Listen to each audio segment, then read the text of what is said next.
আমাদের দেশে বা সারা দুনিয়ায় দেখেন, যারা পাওয়ারফুল তারাই কিন্তু বেশি মিথ্যা কথাগুলো বলে, তাই না? বরং আপনার সুখরঞ্জন বালির মতো একজন হিন্দু হয়তো সত্য কথা বলে, তাই না? বলার জন্য তারে মানে খেসারত দিতে হয়েছে। কিন্তু আপনি দেখবেন যে at the top of pyramid যারা বসে আছে, এই যে ইলেকশনটা হয়ে গেল ইন্ডিয়ায়, মানে পুরা ইলেকশনের সময়টা আমি অবজার্ভ করছি, সারা ইলেকশনের অপোজিশন যারা তারা তো দলবদ্ধভাবে অনেক মানে প্রচারণা করছে। এই প্রচারণার একটা প্রধান বিষয়বস্তু ছিল মোদির মিথ্যা কথা। সে যে সময় সময় কত মিথ্যা কথা বলছে আর কত মানে অভিনয় করছে, কত কত মিথ্যা মানে মুনাফিকি করছে কত, এইটা নিয়েই ছিল পুরা অপোজিশনের প্রোপাগান্ডা। কিন্তু একবার এটা বলছে, একবার ওটা বলছে, একবার ওটা বলছে, একবার ওটা বলছে, একই মুখে দুই কথা বলছে। মানে ধর্মের নামে সে ভাগ করতে দিবে না ইন্ডিয়াকে, আবার পরবর্তীতে বলছে যে মুসলমানরা সব খায় ফেলতেছে। এই একই মুখে দুই কথা বলছে। তো আমাদের এই সমাজে বা দুনিয়াতে ডোনাল্ড ট্রাম্প নাকি কত মিনিটে কয়টা মিথ্যা কথা বলতো, কি হিসাব করছিল, ঘন্টায় 16টা না কয়টা, ঘন্টায় নাকি দিনে, মানে একটা হিসাব আছে মিথ্যা কথা বলতো যখন প্রেসিডেন্ট ছিল তখন।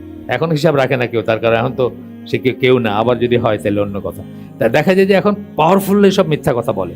তো এখানে বলতেছেন যে কিং হু লাইজ, রাজা যে মিথ্যা কথা বলবে, কারণ তার মিথ্যা কথা বলার দরকার নাই, সে কাউকে ভয় করার দরকার নাই, তার কারোর কাছে পপুলার হওয়ার দরকার নাই বা কারোর কাছে টুইস্ট করার দরকার নেই, তথাপি সে বলে, তার কথা বলতেছেন।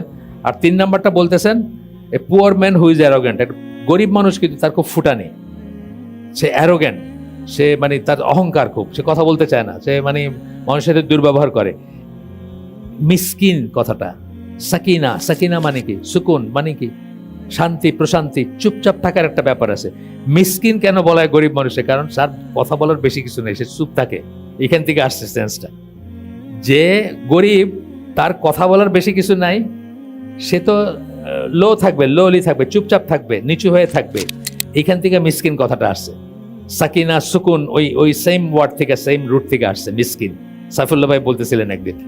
হ্যাঁ, তো মিসকিন যেরকম সে চুপচাপ থাকবে, এটাই স্বাভাবিক। কারণ মিসকিন যদি আপনারা একবার ভিক্ষা দেন নাই, তারপরে আপনারা গালিগালাজ করতে শুরু করে দিল। ওই মহিলা এখন আর নাই, একটা মহিলা থাকতো আপনার এই যে ওই বাংলা মোটরে ওই পাশ থেকে যদি আসেন আপনি, অর্থাৎ মগবাজারের দিক থেকে আসলে বাংলা মোড়ের এখানে ভিক্ষা করতো। সে তাকে একদিন কেউ না করছে ভিক্ষা দিতে আর কি, মানে কি ভাষায় যে সে ব্যবহার করলো, আমি চিন্তা করলাম এর নিশ্চয়ই হাজবেন্ড নাই, হাজবেন্ড থাকলে তো নির্ঘাতের খুন করে ফেলতো। মানে এই ল্যাঙ্গুয়েজের জন্যই হয়তো গ্রামে গঞ্জে মানুষের খুন করে, মানে না, একদম বাড়ি মাইরা মাথায় একটা চেলা কাট দিয়ে বাড়ি মাইরা ফেললো। মানে কল্পনা করা যায় না যে কি বিষাক্ত তার জিব্বাটা। এবং সে কিন্তু মিসকিন, এই কথাটাই আসতেছে এখানে, যে একটা ফকির বা পুয়ার ম্যান, এখানে বাংলা এই আরবিটা নাই, হয়তো ফুকারা বলছেন বা ফকির বলছেন। ফকির টার্মটা তো আরবিক, জানেন আপনারা। ফকিরের কিন্তু মিনিং একদম ফকিরই, আমরা যেটা বুঝি সেটাই।